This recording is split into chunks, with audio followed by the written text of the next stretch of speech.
아멘. 오늘은 예배소서 2장 19절에서 22절의 말씀을 통해서 형제의 사랑을 살아내는 공동체라는 제목으로 풍성한 삶의 원칙 계속해서 나누도록 하겠습니다. 아프리카 속담에 이런 속담이 있죠. 유명한 속담인데요, 빨리 가려면 혼자 가고 멀리 가려면 함께 가라 라는 속담입니다. 딱 속담의 이 문장을 통해서도 금방 알 수 있는 것처럼 우리가 살아가는 이 세상에서는 혼자가 아니라 함께로 살아가는 것이 그만큼 중요하다는 것을 우리가 쉽게 생각할 수 있는 아주 그러한 의미의 속담이죠. 이 속담은 이런 것들을 볼 때 우리 신앙생활과 우리 믿음의 여정도 마찬가지인 것 같습니다. 믿음생활, 신앙생활도 결코 우리 혼자서는 할 수가 없는 거죠. 그리스도 예수 안에서 공동체를 통해서 함께 하는 것이 신앙에 있어서 우리가 잊고 살아가는 매우 중요한 원칙이다라는 겁니다. 정신의학자이자 기독교 작가인 폴 투르니에는 이런 이야기를 하는데요, 혼자서는 할 수 없는 것이 두 가지가 있다. 하나는 결혼이고 또 하나는 그리스도인이 되는 것이다. 어떻게 이러한 이야기에 동의하십니까? 우리가 성도로서 교회 공동체에 속해야 하며 또한 교회 공동체의 그 존재의 이유에 대해서 우리가 생각하게 하는 그런 이야기지요. 지난 금요일 이 저녁 시간에 담임 목사님께서 성령에 대해서 이야기를 나눠주시면서 이런 말씀을 하셨어요. 공동체의 목적은 하나님 나라의 건설이다. 우리가 살아가는 이 교회 공동체는 우리의 만족과 우리의 유익과 우리의 무엇인가를 채움받는 것이 목적이 아니라 이 땅 가운데 임한 그 하나님의 나라를 건설하기 위한 것이 공동체의 목적이다라고 이야기를 나누어 주셨죠. 우리는 이 땅 가운데 살아갈 때 그리스도 예수를 믿는 한 사람의 교회로서, 성도로서, 공동체로서, 그렇다면 어떻게 그 세상에 주님의 십자가 복음을 증거하면서 하나님의 나라를 우리가 건설하며 살아갈 수가 있을까요? 성경에서는 우리에게 가르쳐주는 비결이 바로 공동체입니다. 공동체를 통해서 나타나게 되죠. 특별히 오늘 설교의 제목에서처럼 그냥 공동체가 아니라 사랑을 살아내는 공동체. 살아낸다라는 것은 그만큼 아주 적극적인 의미가 담겨 있는 거죠. 이처럼 사랑을 살아내는 공동체로서 우리가 서갈 때 공동체의 목적처럼 하나님 나라를 건설하는 삶을 우리가 살아갈 수 있다라는 거죠. 그렇다면 형제 사랑을 살아내는 공동체는 구체적으로 어떠한 공동체인가? 또한 예수 그리스도의 피값으로 이 땅에 세워진 우리 교회 공동체는 우리는 어떤 방향을 품고 바라보며 나아가야 하는가? 라는 것을 오늘 말씀을 통해서 두 가지를 같이 함께 살펴보기를 원합니다. 우리 먼저 19절에서 20절까지 말씀을 함께 읽어보도록 하겠습니다. 시작. 그러므로 이제부터 너희는 외인도 아니요 나그네도 아니요 오직 성도들과 동일한 시민이요 하나님의 권속이라. 너희는 사도들과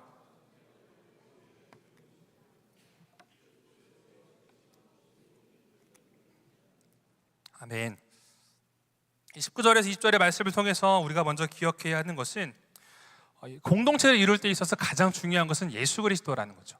예수 그리스도를 공통분모로 삼을 때 우리는 사랑의 공동체를 이룰 수가 있다라는 겁니다. 여러분, 공통분모가 무엇인지 다들 아시죠?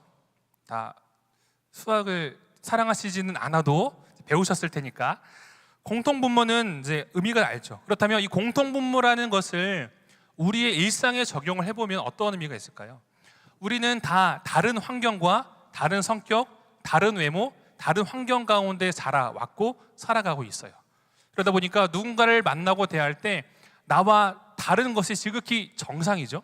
그러나 누군가와 대화를 하며 교제를 해나갈 때 다른 모습이 많지만 공통된 것이 분명히 한 가지씩 이상 있을 때 우리는 그 사람과 우리와의 관계를 통해서 공통점이 있다라고 얘기를 하는 거죠.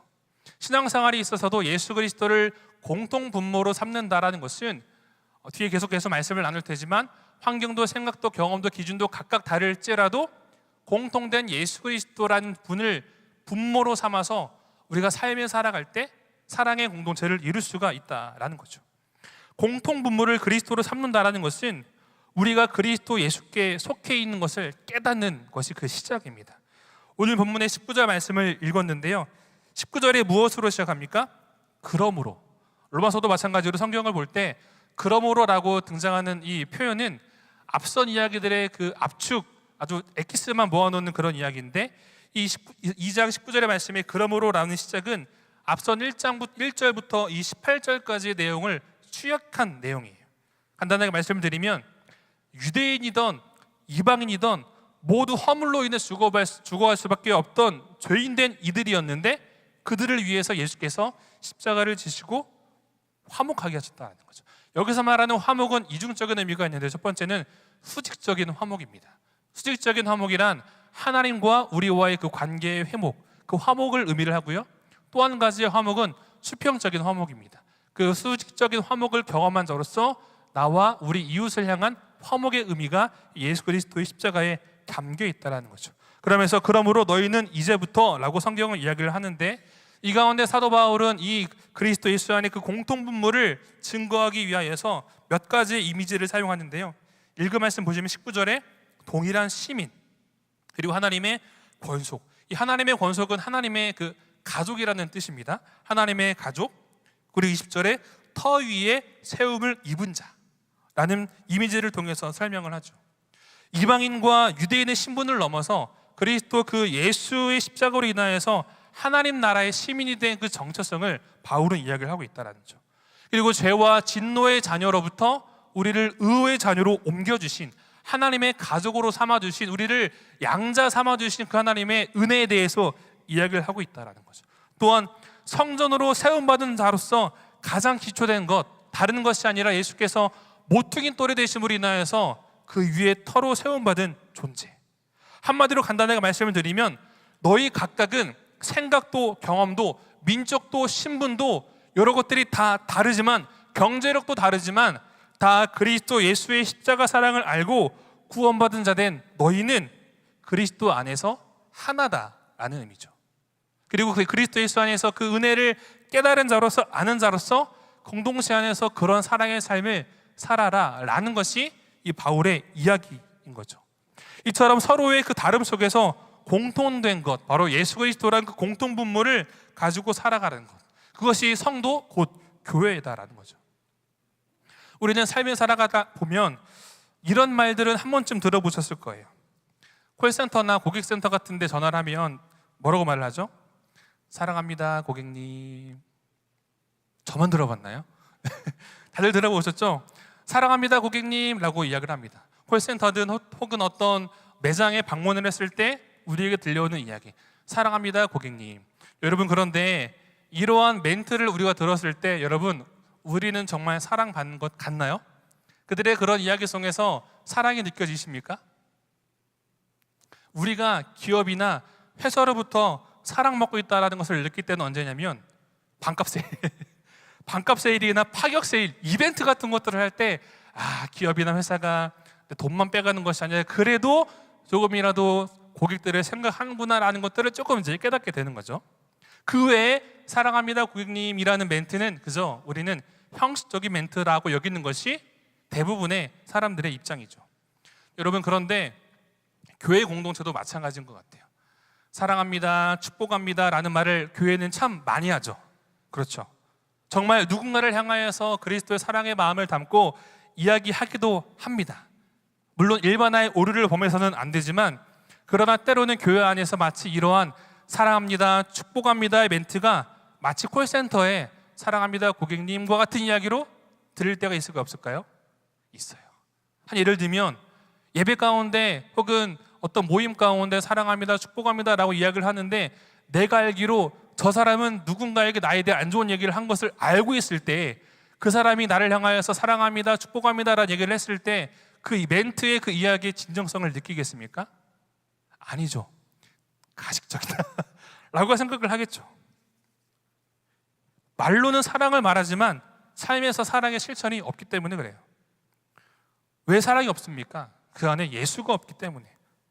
조금 강하게 표현을 한 것이지만 여러분, 다툼과 분열 속에는, 갈등 속에는 예수가 존재하지 않습니다. 분쟁과 미움 속에는 예수가 존재하지 않습니다. 아무리 합리적이고 아무리 명분이 있다 한들 그 안에는 예수가 없죠. 나를 향하여 사랑합니다, 축복합니다 라고 말을 하는 그 입으로 동일하게 다른 누군가에게 가서 나의 약점과 나를 향한 그 뒷이야기를 하는 그를 볼 때 우리는 어찌 그가 하는 사랑합니다, 축복합니다의 그 이야기에서 진정성을 느낄 수가 있을까요? 서론에 교회의 존재 이유는 공동체의 목적은 하나님 나라의 건설이라고 했죠. 예수님은 모든 그리스도인들을 향하여 말씀하셨죠. 너희는 세상의 소금이다. 너희는 세상의 빛이다 라고 선언을 하셨습니다. 그런데 여러분, 오늘을 살아가는 우리 시대 속에서 교회의 모습을 볼 때 소금과 그 빛의 역할을 감당하는 그 능력들이 점점점 사라져가고 있는 것을 보죠. 왜 그럴까요? 코로나 이후 성도들이 줄어서 그러겠습니까? 헌금 액수가 줄어서 그럴까요? 프로그램들이 줄어서 그럴까요? 아니면 시대의 그 변화에 교회가 뒤따라가지 못해서 그럴까요? 아니에요. 사랑이 식어져 가기 때문에 그렇습니다. 마태복음 24장의 말씀을 보면 예수님께서 그 마지막 때에 대한 나타나는 이야기들을 해주시는데 그 중에 하나가 불법이 성함으로 사랑이 식어져 간다. 그리고 디모데후서를 보시면 마지막 날에 대한 또 이야기를 하는데 사람이 자기를 사랑하고 자기를 사랑하는 사랑은 점점 커지고 그렇게 되는데 반대로 남을 향한 사랑의 모습이 식어져 간다라고 성경은 우리에게 이야기를 하죠.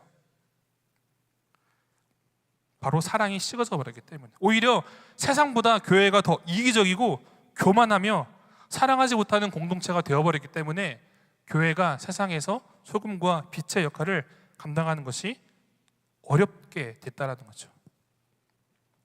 그래서 사람들은 교회를 신뢰하지 않습니다.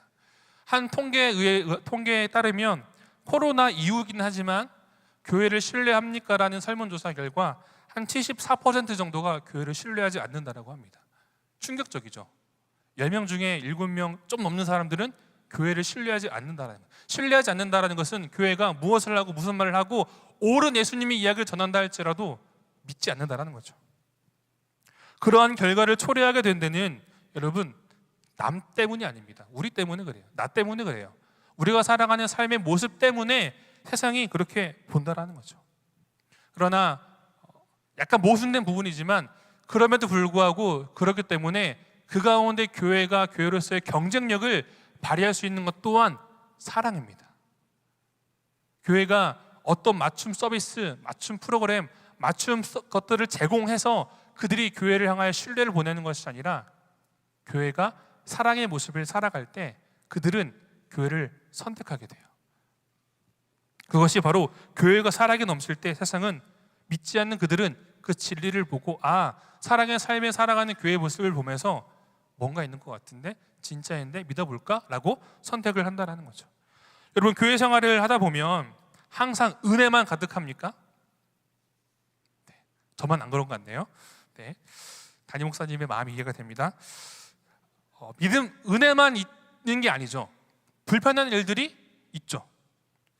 불편한 일들이 교회에 존재합니다. 여러분 영성은 두 가지가 있어요. 첫 번째는 하나가 되게 하는 은혜의 영성. 말을 하는 것, 생각하는 것, 행동하는 것 하나하나 하나가 되게 하는 말을 하고 하나가 되게 하는 그 마음을 품는 영성이죠. 아주 참 좋은 영성이죠. 그런데 또 다른 영성은 그에 반하는 영성인데 분열하게 하고 나누게 하는 영성이에요. 예를 들면 교회에서 어떤 것을 딱 할 때 은혜가 있잖아요. 은혜가 있고 그 가운데 하나님의 행하심들을 이야기하는 사람들이 있는 반면 왜 그렇게 했대? 왜 그렇게 했어? 라고 말을 하는 사람들 또한 존재한다라는 거죠. 남을 험담하고 교회를 비난하고 그로 인하여서 그런 이야기 속에서 마치 자기의 우월감을 드러내는 사람들이 존재한다라는 거죠. 왜 그럽니까? 내 생각과 내 경험과 판단과 다르기 때문에 내가 생각할 때는 이게 맞는 것이고 이렇게 해야 되는 것이 맞는 것인데 그렇게 하지 않는 모습들이 내 눈에 보이니까 불편한 거죠. 그리고 그런 불편함 속에서 그 이야기를 계속 함으로 인하여서 나는 더 뛰어난 생각을 하고 있다, 나는 더 무엇인가 더 많이 알고 있다, 무엇인가 우월하다라는 생각이 찾아오죠. 여러분 우리는 이런 것을 인정해야 됩니다. C.S. 루이스는 교회에 대해서 이렇게 얘기를 합니다. 교회는 행진이 아니다. 교회는 춤이다. 무슨 말일까요? 행진은 그냥 한 방향만을 바라보고 오와이어를 맞춰 나가는 거죠. 역동성이 조금 떨어지죠. 이 말은 교회는 아무런 개성 없이 그저 일방적인 방향으로만 걷는 행진이 아니라 한 사람 한 사람이 서로 다른 생각과 경험들이 있음에도 불구하고 그것들이 교회의 본질의 일치성이 하나가 되었을 때 각각의 모양들이 공동체를 이룬다라는 거죠. 행진은 그냥 맹목적으로 한 방향으로만 나아가지만 춤추는 것은 어떤 사람들은 우리 국악에 맞춘 춤을 추는 사람도 있을 것이고, 젊은 세대들은 힙합 춤을 추는 사람도 있을 것이고, 어떤 사람들은 개다리 춤을 추는 사람도 있을 것이고, 각각의 춤을 추지만 하나라는 거죠. 교회 공동체가 이런 곳이죠. 그럼에도 교회에는 다툼이 있을 수가 있어요. 그렇기 때문에 성경이 우리에게 있는 거죠. 사람이 모이는 곳에서 어떻게 다툼이 없겠습니까?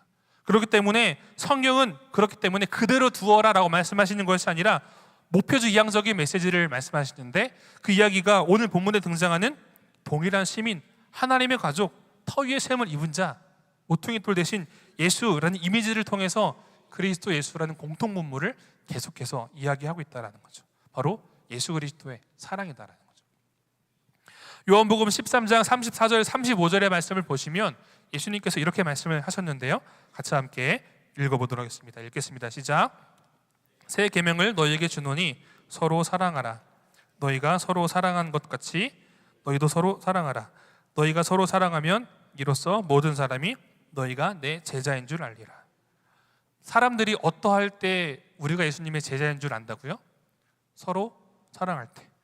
헌금 많이 한다고 해서 우리가 예수님의 제자가 드러나는 게 아니에요. 전도를 많이 한다고 해서 우리가 예수님의 제자인 게 드러나는 것이 아니고요. 봉사 많이 한다고 해서 예수님의 제자인 것이 드러나는 것이 아니에요.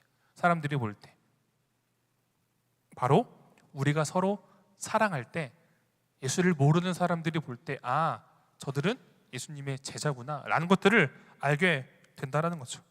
그렇기 때문에 여러분, 교회는 사랑을 배우고 실천할 수 있는 최고의 학교예요. 왜냐하면 좋든 싫든 간에, 여러분 원수 없으시죠? 좋든 싫든 간에 내 마음에 들지 않는 사람들을 예배 때마다 봐야 되거든요. 세상은 그냥 안 보고 쌩까면 좋은데, 교회 공동체는 어쨌든 간에 같이 예배를 드리고 또 활동하다 보면은 반드시 이제 스쳐 지나가게 되어 있거든요. 그러니까 좋든 싫든 간에 같이 봐야 돼요. 여러분, 부부도 마찬가지 아닙니까? 부부 간에 갈등이 있을 때도 좋든 싫든 간에 같이 집에 있어야 돼요.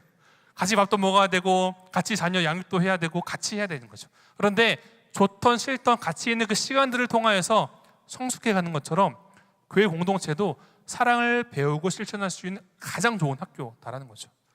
신앙생활을 할 때 공동체 안에서의 갈등이 마치 부부싸움과 같은 것 같아요.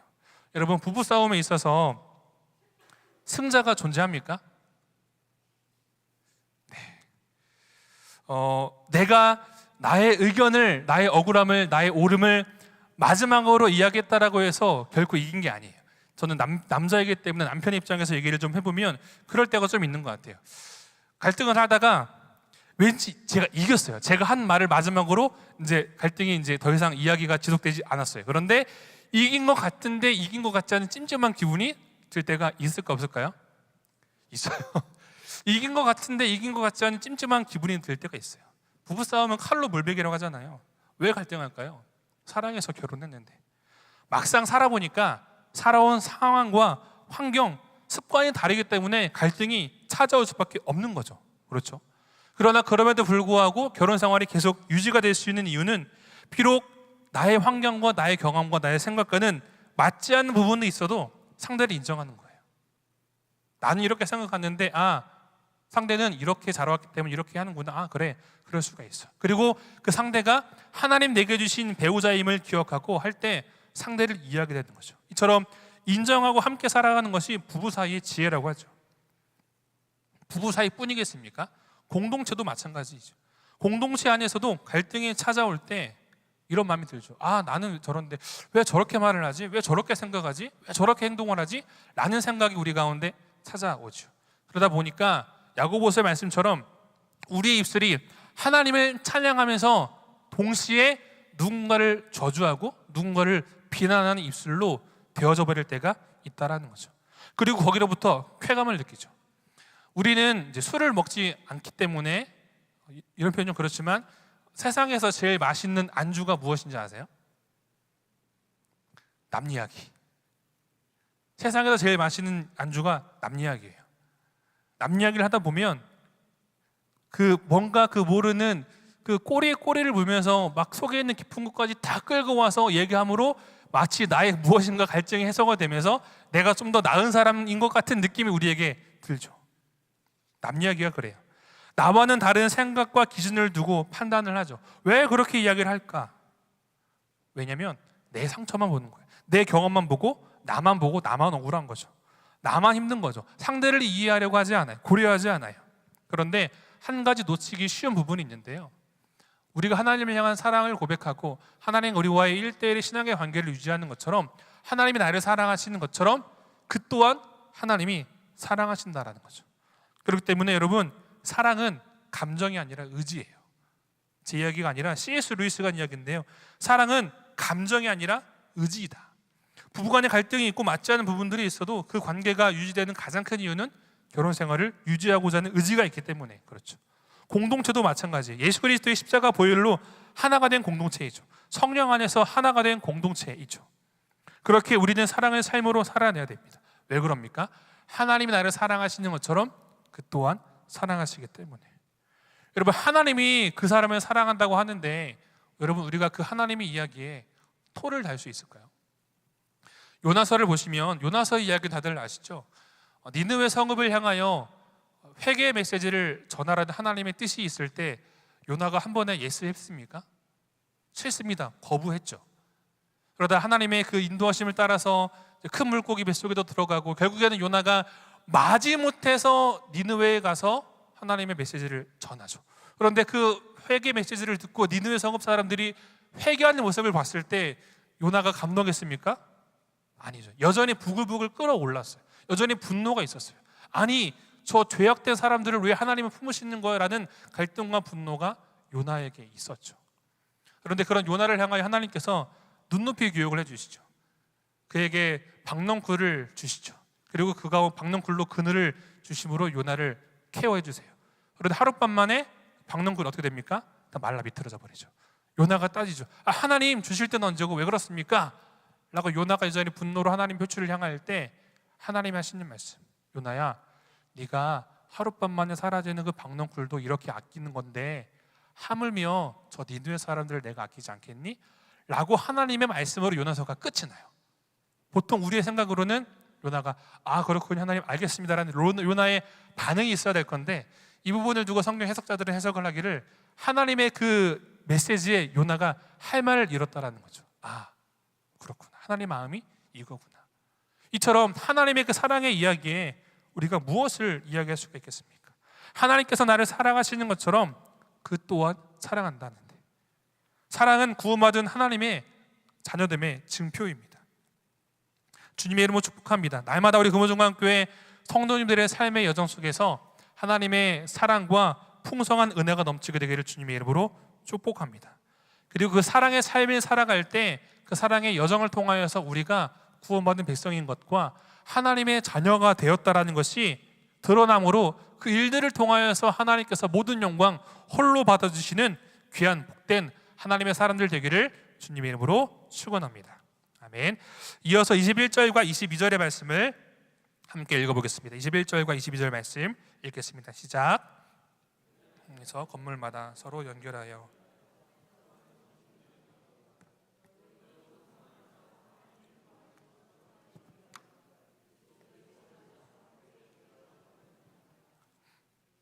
아멘. 두 번째 메시지, 교회 공동체는 교회는 확장되어져 가야 한다라는 겁니다. 첫 번째는 우리 공동체 안에서의 그 사랑을 이야기했다면, 두 번째는 그 공동체의 확장을 우리에게 이야기를 하는데요. 21절 말씀 보시면 성전이 되어가고 라는 구절이 있지 않습니까? 이 구절의 원어를 찾아보면 이런 뜻이 있는데, 점점 커지다, 점점 자라다. 커지고 자라는 것은 생명이거든요. 죽은 것은 커지고 자랄 수가 없어요. 그런데 점점 커지고 자란다라는 의미를 가지고 있어요. 자, 이러한 의미를 넣어서 21절 말씀을 다시 읽어보면, 그의 안에서 모든 건물마다 서로 연결되어 주 안에서 성전이 점점 확장되어져 가고 점점 커져가고 라는 의미가 되겠죠. 22절의 말씀을 보시면, 22절을 보면 시제를 좀 살펴볼 필요가 있는데, 끝부분에 그리스도 예수 안에서 함께 지어져 가느니라. 지어져 가느니라라는 이 표현을 볼 때 과거인 것 같습니까? 현재인 것 같습니까? 미래인 것 같습니까?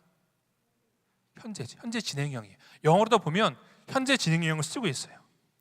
완성되었다가 아니라 지속적인 현재 진행의 의미를 담고 있어요.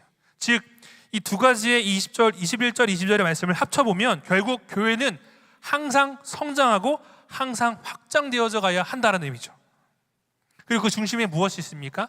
21절, 21절, 22절 말씀처럼 그의 안에서, 성령 안에서, 예수 안에서, 즉 그리스도 예수 안에 연결되어져 있을 때 성전으로 지어져 가고 그 성전은 점점점 성장하고 확장되어져 간다는 의미죠. 물론 하나님의 성전은 마지막 날에 최종적으로 완성이 되지만 이미 하나님께서는 예수님의 그 부활을 통하여서 성전을 이루셨죠. 또한 우리에게는 어떠합니까? 고린도전서 3장 16절의 말씀인데요, 같이 함께 읽어보겠습니다. 시작. 너희는 너희가 하나님의 성전인 것과 하나님의 성령이 너희 안에 계시는 것을 알지 못하느냐. 성전은 교회 건물이 성전이 아니죠. 여러분, 지금 우리가 예배를 드리고 있는 이곳은 우리가 신앙의 전통에 따라 성전이라고 기도하고 표현을 하지만 올바른 의미는 예배당이에요.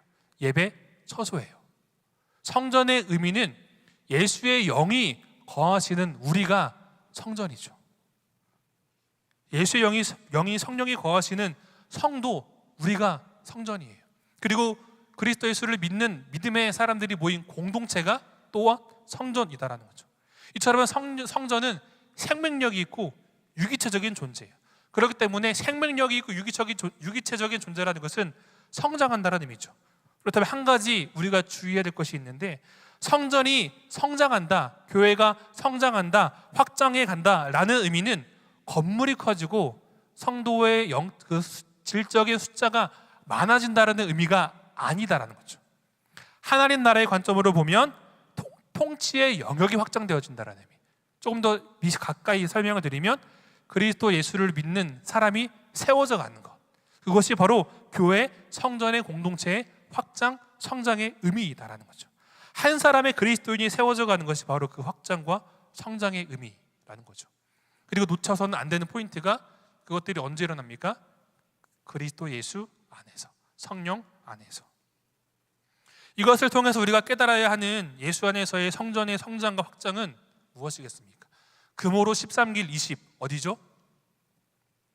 우리 금오중앙교회 주소잖아요. 금오로 13길 20 우리 교회 주소죠. 우리는 보통 교회에 대해서 이런 위치적인 것만을 생각을 하는데, 또한 이곳에서 예배하고 교제하고 나눔하는 것 또한 맞습니다. 물론 맞죠. 그러나 우리 모임은, 이곳은 베이스 캠프와 같아요. 베이스 캠프는 무엇입니까? 뿌리를 두고 계속해서 확장해 나가는 것, 계속해서 미션을 컴플리트하는 것이 베이스 캠프 아닙니까? 오늘 본문의 말씀을 거울 삼아서 우리의 신앙에 적용을 해보면 이 영역의 확장이 무엇을 의미합니까? 바로 우리 안에 성전이 말씀과 기도로 든든히 서가고 자라가는 거예요. 처음 예수를 만났을 때 신앙에 머물러 있는 것이 아니라 말씀과 기도로 믿음이 점점점 단단해져 가는 것. 아주 구체적으로 예를 들면 우리가 매주 성경 암송과 성경 통독을 계속하지 않습니까? 이런 말씀을 가까이 함으로 우리 안에 성전이 확장되어져 가는 것, 믿음이 확장되어져 가는 것이 가깝게 볼 때의 성전의 확장이죠. 또 다른 확장은 무엇입니까? 그 힘으로 내가 속한 구역이 성전으로 든든히 서가는 것, 이 또한 확장이에요. 또 다른 의미로 내가 속한 공동체가 주의 성전으로 확장되어져 가고 든든히 성장하는 것, 이 또한 확장이에요.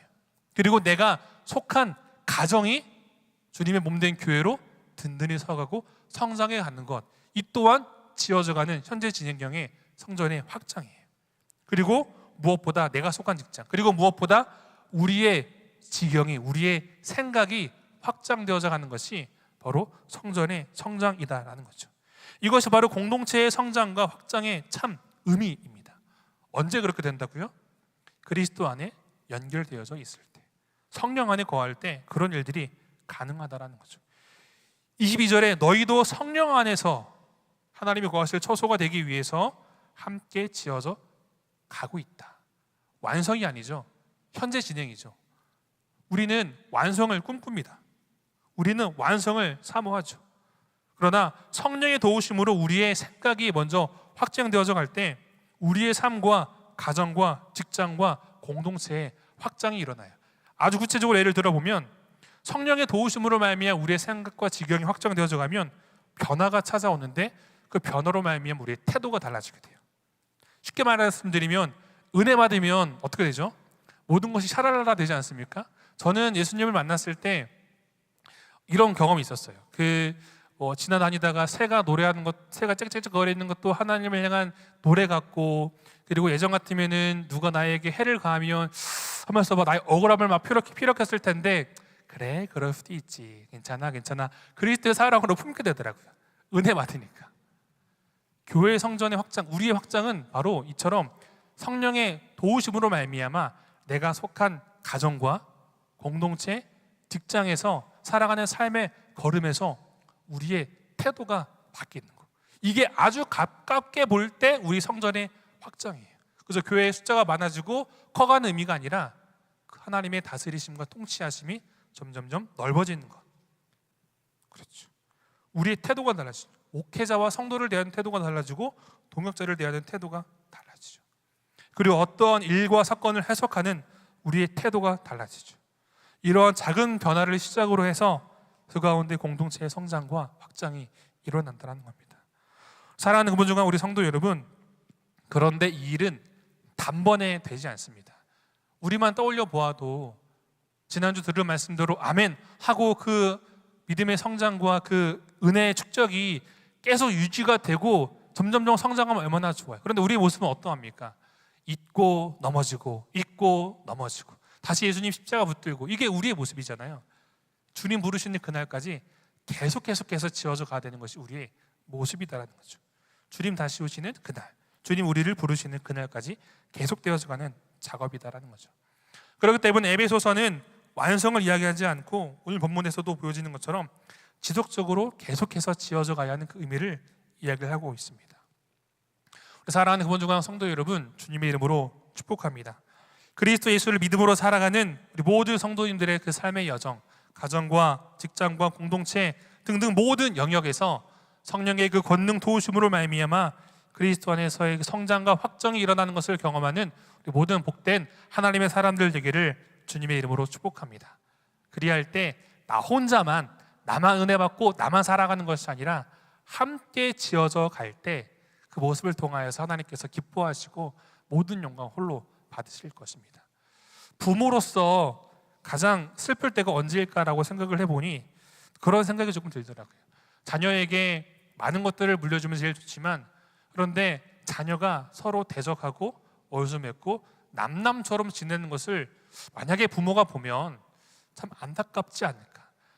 본문에서도 하나님께서는 우리의 아버지, 우리는 하나님의 가족이 되었다고 성경은 이야기를 하는데, 우리 안에 사랑이 없고 나 혼자만, 나만 살아간다면 하나님께서 그것을 보실 때 어떻게 여기겠습니까? 함께 지어져 가는 것이 너무나 중요하죠. 그렇기 때문에 중보기도도 있는 것이고, 그렇기 때문에 삶을 향한 나눔도 그 가운데 있는 것이죠. 사랑하는 그분중앙 성도 여러분, 이처럼 날마다 우리의 삶의 여정들이 이전보다 더욱더 그리스도 안에 든든히 서가고 믿음과 삶의 영역과 지경들이 점점 더 확장되어 감으로 말미암아 하나님의 나라의 건설을 이루어가는 복된 하나님의 사람들 되기를 주님의 이름으로 축원합니다.